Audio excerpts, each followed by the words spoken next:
వైజాగ్ వేదికగా ఆంధ్రప్రదేశ్ ప్రభుత్వం అత్యంత ప్రతిష్టాత్మకంగా నిర్వహిస్తున్న సిఐఐ సదస్సుకు సర్వం సిద్ధమైంది. సదస్సుకు వస్తున్న ప్రతినిధులను విశేషంగా ఆకట్టుకుంటుంది అమరావతి నమూనా. ఇదే అంశానికి సంబంధించి మరింత సమాచారం మా ప్రతినిధి హరికిషన్ అందిస్తారు. ఆంధ్రప్రదేశ్ రాష్ట్ర ప్రభుత్వము కాన్ఫెడరేషన్ ఆఫ్ ఇండియన్ ఇండస్ట్రీ సంయుక్తంగా నిర్వహిస్తున్నటువంటి సిఐఐకి సంబంధించి కంప్లీట్గా కూడా పూర్తయిపోయింది. దేశ విదేశాల నుంచి కూడా పెద్ద సంఖ్యలో ప్రతినిధులు తరలి వస్తున్నటువంటి నేపథ్యంలో అధికార యంత్రాంగం పూర్తిగా అప్రమత్తమైంది. దానికి అనుగుణంగా కూడా ఏర్పాట్లు చేసింది. వైజాగ్ ఆంధ్ర యూనివర్సిటీ ఇంజనీరింగ్ సంబంధించినటువంటి కాలేజ్ గ్రౌండ్లో వచ్చినటువంటి వారికి 2047 ఏదైతే విజన్ 2047గా ముఖ్యమంత్రి ముందుకు వెళ్తున్నటువంటి నేపథ్యంలో భవిష్యత్తులో అమరావతి రాజధాని ఎలా ఉండబోతున్నటువంటి దానిని చూపించేందుకు ప్రత్యేకంగా ఒక మోడల్ అయితే ఇక్కడ మనం చూడొచ్చు.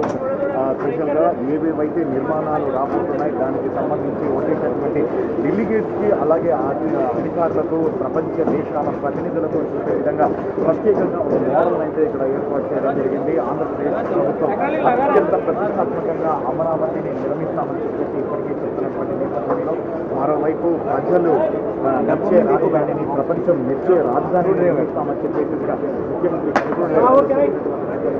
కంప్లీట్గా దాని నమూనా ఎలా ఉండబోతుంది, పూర్తిగా అమరావతి రాజధాని పూర్తయితే ఎలా ఉండబోతుంది అన్న దానికి సంబంధించి ఇక్కడ మనం ఒకసారి చూడొచ్చు. అద్భుతంగా కనువిందు చేసే విధంగా ఇక్కడ ఒకసారి మనం అయితే గమనించవచ్చు. ప్రధానంగా ఐకానిక్ టవర్స్ ఏదైతే ఉన్నాయో దానికి సంబంధించినటువంటి ఐకానిక్ టవర్స్ కూడా ఒకసారి మనం చూడొచ్చు. అలాగే ఏపీ సెక్రటరేట్ భవనాలకు సంబంధించి ఏ రకంగా ఉండబోతున్నాయి, అలాగే అసెంబ్లీకి సంబంధించినటువంటి భవనాలు ఏ రకంగా ఉండబోతున్నాయి, ఆల్ ఇండియా సర్వీస్కి సంబంధించినటువంటి భవనాలు ఎక్కడ రాబోతున్నాయి, అలాగే కృష్ణా నది పరివాహక ప్రాంతంలో ఎటువంటి నిర్మాణాలు జరగబోతున్నాయి, ప్రధానంగా ఏదైతే గ్రీన్ ఎనర్జీకి సంబంధించి పూర్తిగా అంటే ఎంతవరకు నిర్మాణాలు 100%, 70% నిర్మాణాలు, మరొక 30% అంతా కూడా ఆ గ్రీన్ ఎనర్జీ ఉంటుందని చెప్పేసి చెప్తున్నటువంటి నేపథ్యంలో కంప్లీట్గా కూడా చెట్లకు అత్యంత ప్రాధాన్యత ఇచ్చేలా ఎక్కువ స్థలం వాటికి కేటాయించడం జరిగింది.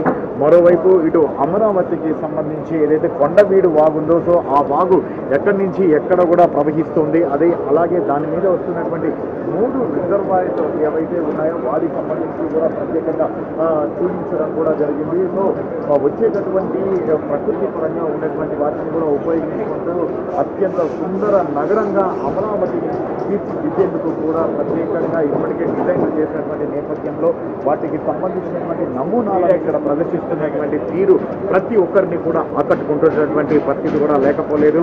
ఒకసారి మనమైతే ఇక్కడ చూసినటువంటి నేపథ్యంలో నాన్ గజెటెడ్ ఆఫీసర్కి సంబంధించినటువంటి బిల్డింగ్స్ అయితేనేమి, అలాగే ఏ బిల్డింగ్ సంబంధించి కంప్లీట్గా దానికి పూర్తిగా కూడా ఇక్కడ నేమ్స్ పెట్టి వచ్చేటటువంటి డెలిగేట్స్ అయితేనేమి, ప్రపంచ దేశాల ప్రతినిధులకైతేనేమి ఆంధ్రప్రదేశ్ రాజధాని కళల రాజధాని అమరావతి ఎలా ఉండబోతుందన్న దానికి సంబంధించి కూడా పూర్తిగా చూపిస్తున్నటువంటి పరిస్థితి కూడా ఉంది.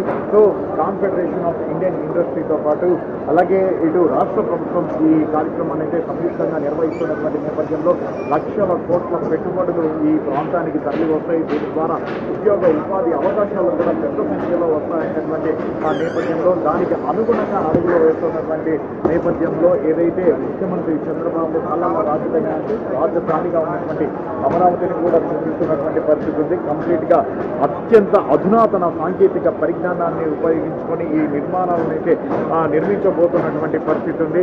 సో ఈ నేపథ్యంలోనే ప్రతి ఒక్కరిని కూడా ఈ నమూనా అయితే ఆకట్టుకుంటున్నటువంటి పరిస్థితి కూడా లేకపోలేదు. ప్రధానంగా 2014లో నవ్యాంధ్రప్రదేశ్ ఏర్పడిన తర్వాత అంటే ఉమ్మడి ఆంధ్రప్రదేశ్ విడిపోయిన తర్వాత నవ్యాంధ్రప్రదేశ్ ఏర్పడిన తర్వాత ఈ రాజధాని నిర్మాణానికి సంబంధించి అనేక నమూనాలను కూడా పరిశీలించడం జరిగింది. ముఖ్యంగా సినీకి సంబంధించినటువంటి డైరెక్టర్స్ ఎవరున్నారో వారి సహాయ సహకారాలు కూడా తీసుకోవడం జరిగింది. సో ఈ నేపథ్యంలోనే వాటన్నిటిని పరిశీలించిన తర్వాత ఒక నమూనానైతే ఫైనల్ చేయడం జరిగింది. దానికి సంబంధించి ఐకానిక్ టవర్స్ కూడా మనం చూడొచ్చు. మరోవైపు ఏఎస్ ఆల్ ఇండియా సర్వీస్కి సంబంధించినటువంటి అపార్ట్మెంట్స్ ఇలా కూడా ఒకసారి మనం గమనించవచ్చు. సో ఇటువంటి కంప్లీట్గా బిల్డింగ్స్ ఏ రకమైనటువంటి నిర్మాణాలు జరగబోతున్నాయి అన్నదాన్ని కూడా పూర్తిగా ఇక్కడ చూసినటువంటి పరిస్థితి కూడా ఉంది.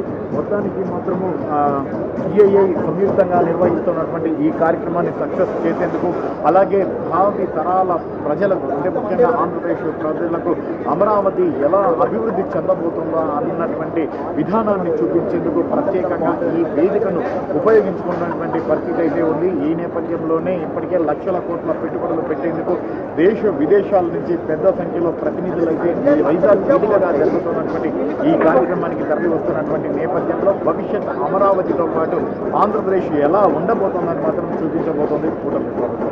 కెమెరామెన్ తేజతో హరికిషన్, టీవీ వైజాగ్.